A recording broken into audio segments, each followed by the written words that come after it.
ಆಕಾಶವಾಣಿ ವಾರ್ತೆಗಳು ಓದುತ್ತಿರುವವರು ಚೇತನ್ ಸಿವಿ. ಮುಖ್ಯಾಂಶಗಳು: ಕಚ್ಚಾ ಸೆಣಬಿನ ಕನಿಷ್ಠ ಬೆಂಬಲ ಬೆಲೆ ಹೆಚ್ಚಳ ಸೇರಿ ಹಲವು ಮಹತ್ವದ ಯೋಜನೆಗಳಿಗೆ ಕೇಂದ್ರ ಸಚಿವ ಸಂಪುಟ ಅನುಮೋದನೆ. ಪ್ರಧಾನಿ ನರೇಂದ್ರ ಮೋದಿ ಅವರು ನಾಳೆಯಿಂದ ಇಸ್ರೇಲ್ಗೆ 2 ದಿನಗಳ ಅಧಿಕೃತ ಭೇಟಿ. ಪಶ್ಚಿಮ ಬಂಗಾಳದಲ್ಲಿ ಮತದಾರರ ಪಟ್ಟಿಯ ವಿಶೇಷ ತೀವ್ರ ಪರಿಷ್ಕರಣೆ. ಜಾರ್ಖಂಡ್, ಒಡಿಶಾದ ನ್ಯಾಯಾಧೀಶರ ನಿಯೋಜನೆಗೆ ಸುಪ್ರೀಂಕೋರ್ಟ್ ಅನುಮತಿ. ಐಸಿಸಿ ಟಿ20 ವಿಶ್ವಕಪ್ ಕ್ರಿಕೆಟ್ ಸೂಪರ್ 8ರ ಹಂತದ ಪಂದ್ಯದಲ್ಲಿ ಇಂಗ್ಲೆಂಡ್ ವಿರುದ್ಧ ಟಾಸ್ ಗೆದ್ದ ಪಾಕಿಸ್ತಾನ ಬ್ಯಾಟಿಂಗ್ ಆಯ್ಕೆ. ವಾರ್ತೆಗಳ ವಿವರ. ಸೇವಾ ತೀರ್ಥವನ್ನು ಸೂಕ್ಷ್ಮ, ಜವಾಬ್ದಾರಿಯುತ ಮತ್ತು ನಾಗರಿಕ ಕೇಂದ್ರಿತ ಆಡಳಿತದ ಜಾಗತಿಕ ಉದಾಹರಣೆಯನ್ನಾಗಿ ಮಾಡುವ ತನ್ನ ಬದ್ಧತೆಯನ್ನು ಕೇಂದ್ರ ಸಚಿವ ಸಂಪುಟ ಇಂದು ಪುನರುಚ್ಚರಿಸಿತು. ಸಂಪುಟ ಸಮಿತಿಯ ಸಭೆಯ ನಂತರ ನವದೆಹಲಿಯಲ್ಲಿಂದು ಈ ಕುರಿತು ಮಾಹಿತಿ ನೀಡಿದಂತಹ ಕೇಂದ್ರ ವಾರ್ತಾ ಮತ್ತು ಪ್ರಸಾರ ಖಾತೆ ಸಚಿವ ಅಶ್ವಿನಿ ವೈಷ್ಣವ್, ಇಂದು ಸೇವಾ ತೀರ್ಥದಲ್ಲಿ ನಡೆದ ಮೊದಲ ಸಚಿವ ಸಂಪುಟ ಸಭೆಯಲ್ಲಿ ತೆಗೆದುಕೊಂಡ ಸೇವಾ ಸಂಕಲ್ಪ ನಿರ್ಣಯದಲ್ಲಿ 2047ರ ವೇಳೆಗೆ ಭಾರತವನ್ನು ಸಮೃದ್ಧ, ಸಮರ್ಥ ಮತ್ತು ಸ್ವಾವಲಂಬಿ ರಾಷ್ಟವನ್ನಾಗಿಸುವ ಪ್ರಯಾಣದಲ್ಲಿ ಈ ಪ್ರಮೇಯವು ರಾಷ್ಟೀಯ ಆಕಾಂಕ್ಷೆಗಳ ಪ್ರಬಲ ಕೇಂದ್ರಗಳಾಗಿ ಕಾರ್ಯನಿರ್ವಹಿಸಲಿದೆ ಎಂದು ಹೇಳಿದ್ದಾರೆ. ಇದೇ ವೇಳೆ ಕೇರಳ ರಾಜ್ಯದ ಹೆಸರನ್ನು ಕಿರೀಡಂ ಎಂದು ಬದಲಾಯಿಸುವ ಪ್ರಸ್ತಾವನೆಯನ್ನು ಸಚಿವ ಸಂಪುಟ ಅನುಮೋದನೆ ನೀಡಿದೆ. ರಾಷ್ಟಪತಿಗಳು ಕೇರಳ ಹೆಸರಿನ ಬದಲಾವಣೆ ಮಸೂದೆ 2026ರನ್ನು ತನ್ನ ಅಭಿಪ್ರಾಯಗಳನ್ನು ವ್ಯಕ್ತಪಡಿಸಲು ಕೇರಳ ರಾಜ್ಯ ವಿಧಾನಸಭೆಗೆ ಉಲ್ಲೇಖಿಸುತ್ತಾರೆ. ಬಳಿಕ ಕೇರಳ ರಾಜ್ಯ ಶಾಸಕಾಂಗ ಸಭೆಯ ಅಭಿಪ್ರಾಯಗಳನ್ನು ಸ್ವೀಕರಿಸಿದ ನಂತರ ಭಾರತ ಸರ್ಕಾರವು ಮುಂದಿನ ಕ್ರಮ ಕೈಗೊಳ್ಳುತ್ತದೆ ಎಂದು ತಿಳಿಸಿದ್ದಾರೆ. ಮಹಾರಾಷ್ಟ್ರ, ಮಧ್ಯಪ್ರದೇಶ, ಬಿಹಾರ ಮತ್ತು ಜಾರ್ಖಂಡ್ ಈ ಪ್ರದೇಶಗಳಲ್ಲಿ 8 ಜಿಲ್ಲೆಗಳನ್ನು ಒಳಗೊಂಡಂತಹ 3 ಹಳಿಗಳ ರೈಲ್ವೆ ಯೋಜನೆಗಳಿಗೆ ಆರ್ಥಿಕ ವ್ಯವಹಾರಗಳ ಸಚಿವ ಸಂಪುಟ ಸಮಿತಿಯು ಅನುಮೋದನೆ ನೀಡಿದೆ. ಈ ಅಂದಾಜು 9,077 ಕೋಟಿ ರೂಪಾಯಿ ವೆಚ್ಚದಲ್ಲಿ 2030-31ರ ವೇಳೆಗೆ ಈ ಯೋಜನೆಗಳು ಪೂರ್ಣಗೊಳ್ಳಲಿದೆ ಎಂದು ಸಚಿವರು ಮಾಹಿತಿ ನೀಡಿದ್ದಾರೆ. ಇದೇ ವೇಳೆ ಶ್ರೀನಗರ ಅಂತಾರಾಷ್ಟೀಯ ವಿಮಾನ ನಿಲ್ದಾಣದಲ್ಲಿ ಒಟ್ಟು 1,677 ಕೋಟಿ ರೂಪಾಯಿ ಅಂದಾಜು ವೆಚ್ಚದಲ್ಲಿ ಸಿವಿಲ್ ಎನ್ಕ್ಲೇವ್ ಅಭಿವೃದ್ಧಿಗೆ ಆರ್ಥಿಕ ವ್ಯವಹಾರಗಳ ಸಂಪುಟ ಸಮಿತಿಯು ಅನುಮೋದನೆ ನೀಡಿದೆ. ಅಲ್ಲದೆ ಗುಜರಾತ್ ಮೆಟ್ರೋ ರೈಲು ನಿಗಮ ಲಿಮಿಟೆಡ್ನ ಗಿಫ್ಟ್ ಸಿಟಿಯಿಂದ ಶಹಾಪುರದವರೆಗೆ ಅಸ್ತಿತ್ವದಲ್ಲಿರುವಂತಹ ಉತ್ತರ ದಕ್ಷಿಣ ಕಾರಿಡಾರ್ ಅನ್ನು ವಿಸ್ತರಿಸಲು ಸಚಿವ ಸಂಪುಟ ಅನುಮೋದನೆ ನೀಡಿದೆ ಎಂದು ಅವರು ವಿವರಿಸಿದ್ದಾರೆ. 2026-27ನೇ ಸಾಲಿನ ಮಾರುಕಟ್ಟೆ ಋತುವಿನಲ್ಲಿ ಕಚ್ಚಾ ಸೆಣಬಿನ ಕನಿಷ್ಠ ಬೆಂಬಲ ಬೆಲೆಗಳನ್ನು ಸಚಿವ ಸಂಪುಟ ಅನುಮೋದಿಸಿದೆ. ಕ್ವಿಂಟಾಲ್ಗೆ 5,925 ರೂಪಾಯಿಗಳಿಗೆ ಕನಿಷ್ಠ ಬೆಂಬಲ ಬೆಲೆಯನ್ನು ನಿಗದಿಪಡಿಸಲಾಗಿದೆ. ಹಿಂದಿನ ಮಾರುಕಟ್ಟೆ ಋತುವಿಗೆ ಹೋಲಿಸಿದರೆ ಈ ಋತುವಿನಲ್ಲಿ ಕ್ವಿಂಟಾಲ್ಗೆ 275 ರೂಪಾಯಿಗಳ ಹೆಚ್ಚಳವಾಗಿದೆ ಎಂದು ಸಚಿವ ಅಶ್ವಿನಿ ವೈಷ್ಣವ್ ಮಾಹಿತಿಯನ್ನು ಹಂಚಿಕೊಂಡಿದ್ದಾರೆ. जूट के मिनिमम सपोर्ट प्राइसेस को आज रिवाइज किया गया, इंक्रीज किया गया और 5,925 रुपीस पर क्विंटल किया गया आज के कैबिनेट ने. ಮಹಾರಾಷ್ಟ್ರದ ಮುಂಬೈನ ಲೋಕಭವನದಲ್ಲಿಂದು ಪಿಡಿ ಹಿಂದೂಜಾ ಆಸ್ಪತ್ರೆಯು ಆಯೋಜನೆ ಮಾಡಿದಂತಹ ಜೀವಗಳನ್ನು ಉಳಿಸುವುದು ಮತ್ತು ಆರೋಗ್ಯಕರ ಭಾರತವನ್ನು ನಿರ್ಮಿಸುವುದು ಎಂಬ ರಾಷ್ಟ್ರವ್ಯಾಪಿ ಅಭಿಯಾನವನ್ನು ರಾಷ್ಟ್ರಪತಿ ದ್ರೌಪದಿ ಮುರ್ಮು ಉದ್ಘಾಟಿಸಿದ್ದಾರೆ. ಇದಕ್ಕೂ ಮುನ್ನ 2 ದಿನಗಳ ಮಹಾರಾಷ್ಟ್ರ ಭೇಟಿಗಾಗಿ ಇಂದು ಮಧ್ಯಾಹ್ನ ಮುಂಬೈನ ಛತ್ರಪತಿ ಶಿವಾಜಿ ಮಹಾರಾಜ್ ಅಂತಾರಾಷ್ಟೀಯ ವಿಮಾನ ನಿಲ್ದಾಣಕ್ಕೆ ಆಗಮಿಸಿದ ರಾಷ್ಟ್ರಪತಿ ಅವರನ್ನು ರಾಜ್ಯಪಾಲ ಆಚಾರ್ಯ ದೇವವ್ರತ್ ಬರಮಾಡಿಕೊಂಡರು. ಈ ವೇಳೆ ಮುಖ್ಯಮಂತ್ರಿ ದೇವೇಂದ್ರ ಫಡ್ನವೀಸ್, ಉಪಮುಖ್ಯಮಂತ್ರಿಗಳಂತಹ ಏಕನಾಥ್ ಶಿಂಧೆ ಮತ್ತು ಸುನೇತ್ರಾ ಅಜಿತ್ ಕುಮಾರ್ ಉಪಸ್ಥಿತರಿದ್ದರು. ನಾಳೆ ರಾಷ್ಟ್ರಪತಿಯವರು ಬುಲ್ದಾನಾ ಜಿಲ್ಲೆಯ ಶೇಗಾಂವ್ನಲ್ಲಿ ಕೇಂದ್ರ ಆಯುಷ್ ಇಲಾಖೆ ಆಯೋಜನೆ ಮಾಡಿರುವಂತಹ ರಾಷ್ಟ್ರೀಯ ಆರೋಗ್ಯ ಮೇಳ 2026ರನ್ನು ಉದ್ಘಾಟನೆ ಮಾಡಲಿದ್ದಾರೆ. ಬಳಿಕ ಅವರು ನಾಗ್ಪುರದಲ್ಲಿ ಬ್ರಹ್ಮಕುಮಾರಿ ಸಂಸ್ಥೆ ಆಯೋಜನೆ ಮಾಡಿರುವಂತಹ ರಾಜ್ಯ ಮಟ್ಟದ ಸಮಾವೇಶವನ್ನು ಉದ್ಘಾಟನೆ ಮಾಡಲಿದ್ದಾರೆ. ಪ್ರಧಾನಿ ನರೇಂದ್ರ ಮೋದಿ ಅವರು ನಾಳೆಯಿಂದ ಇಸ್ರೇಲ್ಗೆ 2 ದಿನಗಳ ಅಧಿಕೃತ ಭೇಟಿ ನೀಡಲಿದ್ದಾರೆ. ಇದು ಇಸ್ರೇಲ್ಗೆ ಪ್ರಧಾನಿಯವರ 2ನೆಯ ಭೇಟಿಯಾಗಲಿದೆ. ಈ ಸಮಯದಲ್ಲಿ ಅವರು ಇಸ್ರೇಲ್ ಪ್ರಧಾನಿ ಬೆಂಜಮಿನ್ ನೆತನ್ಯಾಹು ಅವರನ್ನು ಭೇಟಿ ಮಾಡಲಿದ್ದಾರೆ. ಭಾರತದಲ್ಲಿ ಆಗಿರುವಂತಹ ಮಹತ್ವದ ಪ್ರಗತಿ, ಇಸ್ರೇಲ್ ಕಾರ್ಯತಂತ್ರದ ಪಾಲುದಾರಿಕೆಯನ್ನು ಉಭಯ ನಾಯಕರು ಪರಿಶೀಲನೆ ನಡೆಸಲಿದ್ದಾರೆ.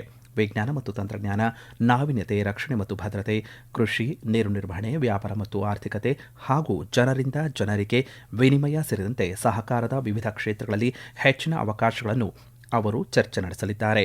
ಪರಸ್ಪರ ಆಸಕ್ತಿಯ ಪ್ರಾದೇಶಿಕ ಮತ್ತು ಜಾಗತಿಕ ವಿಷಯಗಳ ಕುರಿತು ನಾಯಕರು ದೃಷ್ಟಿಕೋನಗಳನ್ನು ವಿನಿಮಯ ಮಾಡಿಕೊಳ್ಳುವ ನಿರೀಕ್ಷೆಯಿದೆ. ಇದೇ ವೇಳೆ ಪ್ರಧಾನಿಯವರು ಇಸ್ರೇಲ್ ಅಧ್ಯಕ್ಷ ಐಸಾಕ್ ಹೆರ್ಜಾಗ್ ಅವರನ್ನು ಸಹ ಭೇಟಿ ಮಾಡಲಿದ್ದಾರೆ ಎಂದು ವಿದೇಶಾಂಗ ಸಚಿವಾಲಯ ಮಾಹಿತಿ ನೀಡಿದೆ. ಪಶ್ಚಿಮ ಬಂಗಾಳದಲ್ಲಿ ಮತದಾರರ ಪಟ್ಟಿಯ ವಿಶೇಷ ತೀವ್ರ ಪರಿಷ್ಕರಣೆಯಡಿ 80 ಲಕ್ಷ ಹಕ್ಕುಗಳು ಮತ್ತು ಆಕ್ಷೇಪಣೆಗಳನ್ನು ನಿಭಾಯಿಸಲು ನೆರೆಯ ಜಾರ್ಖಂಡ್ ಮತ್ತು ಒಡಿಶಾದ ಸಿವಿಲ್ ನ್ಯಾಯಾಧೀಶರು ಮತ್ತು ನ್ಯಾಯಾಂಗ ಅಧಿಕಾರಿಗಳನ್ನು ನಿಯೋಜನೆ ಮಾಡುವಂತೆ ಕಲ್ಕತ್ತಾ ಹೈಕೋರ್ಟ್ನ ಮುಖ್ಯ ನ್ಯಾಯಾಧೀಶರಿಗೆ ಸುಪ್ರೀಂಕೋರ್ಟ್ ಅನುಮತಿ ನೀಡಿದೆ. ಪರಿಶೀಲನಾ ಪ್ರಕ್ರಿಯೆಯನ್ನು ಪೂರ್ಣಗೊಳಿಸಲು 250 ಜಿಲ್ಲಾ ನ್ಯಾಯಾಧೀಶರಿಗೆ ಸುಮಾರು 80 ದಿನಗಳು ಬೇಕಾಗುತ್ತದೆ ಎಂದು ಕಲ್ಕತ್ತಾ ಹೈಕೋರ್ಟ್ನ ಮುಖ್ಯ ನ್ಯಾಯಾಧೀಶರು ಬರೆದ ಪತ್ರವನ್ನು ಸುಪ್ರೀಂಕೋರ್ಟ್ ಮುಖ್ಯ ನ್ಯಾಯಮೂರ್ತಿ ಸೂರ್ಯಕಾಂತ್ ನೇತೃತ್ವದ ನ್ಯಾಯಪೀಠ ಪರಿಗಣಿಸಿದೆ. ಸಮಯದ ನಿರ್ಬಂಧಗಳನ್ನು ಪರಿಗಣಿಸಿ ಹೆಚ್ಚುವರಿ ಸಿವಿಲ್ ನ್ಯಾಯಾಧೀಶರ ನಿಯೋಜನೆಗೆ ಸುಪ್ರೀಂಕೋರ್ಟ್ ಅನುಮತಿ ನೀಡಿದೆ. 2 ರಾಜ್ಯಗಳಿಂದ ಅಧಿಕಾರಿಗಳನ್ನು ನಿಯೋಜಿಸುವ ವೆಚ್ಚವನ್ನು ಭರಿಸುವಂತೆ ನ್ಯಾಯಾಲಯವು ಚುನಾವಣಾ ಆಯೋಗಕ್ಕೆ ನಿರ್ದೇಶಿಸಿದೆ. ಈ ವಾರ್ತೆಯನ್ನು ಆಕಾಶವಾಣಿಯಿಂದ ಕೇಳುತ್ತಿದ್ದೀರಿ.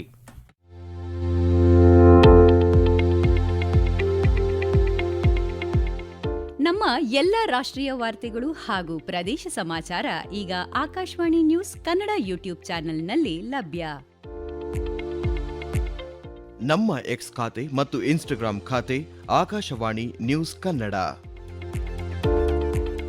ಹೆಚ್ಚಿನ ಮಾಹಿತಿಗಾಗಿ ನಮ್ಮ ಫೇಸ್ಬುಕ್ ಖಾತೆ ಆಕಾಶವಾಣಿ ವಾರ್ತೆ ಕನ್ನಡವನ್ನು ಅನುಸರಿಸಿ.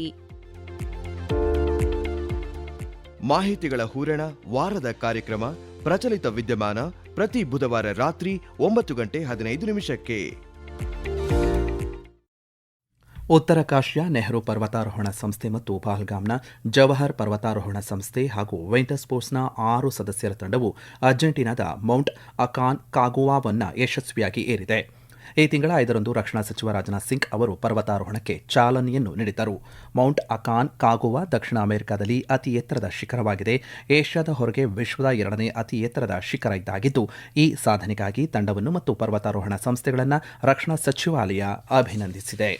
ತೆಲಂಗಾಣದ ಹೈದರಾಬಾದ್ನಲ್ಲಿ ಇಂದು 4 ನಕ್ಸಲ್ ನಾಯಕರು ಪೊಲೀಸರ ಮುಂದೆ ಶರಣಾಗಿದ್ದಾರೆ. ನಕ್ಸಲ್ ಪಾಲಿಟ್ ಬ್ಯೂರೋ ಸದಸ್ಯ ತಿಪ್ಪಿರಿ ತಿರುಪತಿ ದೇವೂಜಿ, ಕೇಂದ್ರ ಸಮಿತಿ ಸದಸ್ಯ ಮಲ್ಲಾ ರಾಜಿರೆಡ್ಡಿ ಸಂಗ್ರಾಮ್, ತೆಲಂಗಾಣ ರಾಜ್ಯ ಸಮಿತಿ ಕಾರ್ಯದರ್ಶಿ ಬಡೆ ಚೊಕ್ಕಾರಾವ್ ದಾಮೋದರ್ ಮತ್ತು ರಾಜ್ಯ ಸಮಿತಿ ಸದಸ್ಯ ನೊನೆ ನರಸಿಂಹರೆಡ್ಡಿ ಗಂಗಣ್ಣ ಅವರು ತೆಲಂಗಾಣ ಡಿಜಿಪಿ ಬಿ ಶಿವಧರ್ ರೆಡ್ಡಿ ಅವರ ಮುಂದೆ ಶರಣಾಗಿದ್ದಾರೆ. ಶರಣಾದ ನಕ್ಸಲರಿಗೆ ತಲಾ 25 ಲಕ್ಷ ರೂಪಾಯಿಗಳ ಚೆಕ್ ಅನ್ನು ಡಿಜಿಪಿ ಹಸ್ತಾಂತರಿಸಿದ್ದಾರೆ. ಅಲ್ಲದೆ ಇವರು ಭದ್ರತೆ ಮತ್ತು ಪುನರ್ವಸತಿ ಖಾತರಿಗಳನ್ನು ಸಹ ಪಡೆಯಲಿದ್ದಾರೆ ಎಂದು ಅವರು ಹೇಳಿದ್ದಾರೆ. ಪಾಕಿಸ್ತಾನದ ಖೈಬರ್ ಪಖ್ತೂನ್ಖ್ವಾ ಪ್ರಾಂತ್ಯದ ಕೋಹತ್ ಜಿಲ್ಲೆಯಲ್ಲಿ ಇಂದು ಪೊಲೀಸ್ ವಾಹನದ ಮೇಲೆ ಉಗ್ರರು ದಾಳಿಯನ್ನು ನಡೆಸಿದ್ದು 6 ಪೊಲೀಸರು ಸಾವನ್ನಪ್ಪಿದ್ದು ಒಬ್ಬರು ಗಾಯಗೊಂಡಿದ್ದಾರೆ. ಶಕರ್ದಾರ ರಸ್ತೆಯಲ್ಲಿ ಈ ದಾಳಿಯನ್ನು ನಡೆಸಲಾಗಿದ್ದು, ದಾಳಿಕೋರರು ಪೊಲೀಸ್ ವಾಹನದ ಮೇಲೆ ಹೊಂಚು ಹಾಕಿ ದಾಳಿ ನಡೆಸಿದ್ದರಿಂದ ಸಾವು ನೋವುಗಳು ಸಂಭವಿಸಿವೆ. ದಾಳಿಯ ನಂತರ ದಾಳಿಕೋರರು ಪೊಲೀಸ್ ವಾಹನವನ್ನು ಸಹ ಸುಟ್ಟು ಹಾಕಿ ಸ್ಥಳದಿಂದ ಪರಾರಿಯಾಗಿದ್ದಾರೆ. ದಾಳಿಯ ನಂತರ ಆ ಪ್ರದೇಶಕ್ಕೆ ಪೊಲೀಸ್ ತುಕಡಿಯನ್ನು ನಿಯೋಜನೆ ಮಾಡಲಾಗಿದೆ ಎಂದು ಸ್ಥಳೀಯ ಪೊಲೀಸ್ ಅಧಿಕಾರಿಗಳು ತಿಳಿಸಿದ್ದಾರೆ. ಶ್ರೀಲಂಕಾದ ಪಲೆಕೆಲೆ ಅಂತಾರಾಷ್ಟ್ರೀಯ ಕ್ರಿಕೆಟ್ ಕ್ರೀಡಾಂಗಣದಲ್ಲಿ ಇಂದು ನಡೆಯುತ್ತಿರುವಂತಹ ಐಸಿಸಿ ಪುರುಷರ ಟಿ20 ವಿಶ್ವಕಪ್ ಕ್ರಿಕೆಟ್ ಪಂದ್ಯಾವಳಿಯ ಸೂಪರ್ 8ರ ಹಂತದ 2ನೇ ಗುಂಪಿನ ಪಂದ್ಯದಲ್ಲಿ ಇಂಗ್ಲೆಂಡ್ ಮತ್ತು ಪಾಕಿಸ್ತಾನ ತಂಡಗಳು ಮುಖಾಮುಖಿಯಾಗಿವೆ. ಕರ್ನಾಟಕದ ಹುಬ್ಬಳ್ಳಿಯ ಕೆಎಸ್ಸಿಎ ಕ್ರೀಡಾಂಗಣದಲ್ಲಿ ನಡೆಯುತ್ತಿರುವಂತಹ ಪ್ರಸಕ್ತ ಸಾಲಿನ ರಣಜಿ ಟ್ರೋಫಿಯ ಫೈನಲ್ ಪಂದ್ಯದಲ್ಲಿ ಕರ್ನಾಟಕ ಮತ್ತು ಜಮ್ಮು ಕಾಶ್ಮೀರ ತಂಡಗಳು ಮುಖಾಮುಖಿಯಾಗಿವೆ.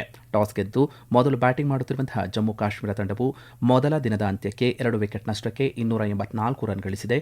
ನಾಳೆ 2ನೇ ದಿನದಾಟ ಮುಂದುವರಿಯಲಿದೆ. ಆಸ್ಟ್ರೇಲಿಯಾ ಬ್ರಿಸ್ಬೇನ್ನಲ್ಲಿ ನಡೆದ ಮಹಿಳಾ ಏಕದಿನ ಕ್ರಿಕೆಟ್ ಸರಣಿಯ ಮೊದಲ ಪಂದ್ಯದಲ್ಲಿಂದು ಭಾರತದ ವನಿತಾ ತಂಡದ ವಿರುದ್ಧ ಆಸ್ಟ್ರೇಲಿಯಾ 6 ವಿಕೆಟ್ಗಳಿಂದ ಭರ್ಜರಿ ಗೆಲುವನ್ನು ದಾಖಲಿಸಿದೆ.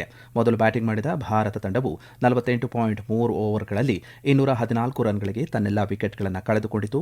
ಈ ಗೆಲುವಿನ ಗುರಿಯನ್ನು ಬೆನ್ನಹತ್ತಿದಂತಹ ಆಸ್ಟ್ರೇಲಿಯಾ ತಂಡ 38.2 ಓವರ್ಗಳಲ್ಲಿ 4 ವಿಕೆಟ್ ನಷ್ಟಕ್ಕೆ 217 ರನ್ ಗಳಿಸುವ ಮೂಲಕ ಗೆಲುವಿನ ನಗೆ ಬೀರಿತು.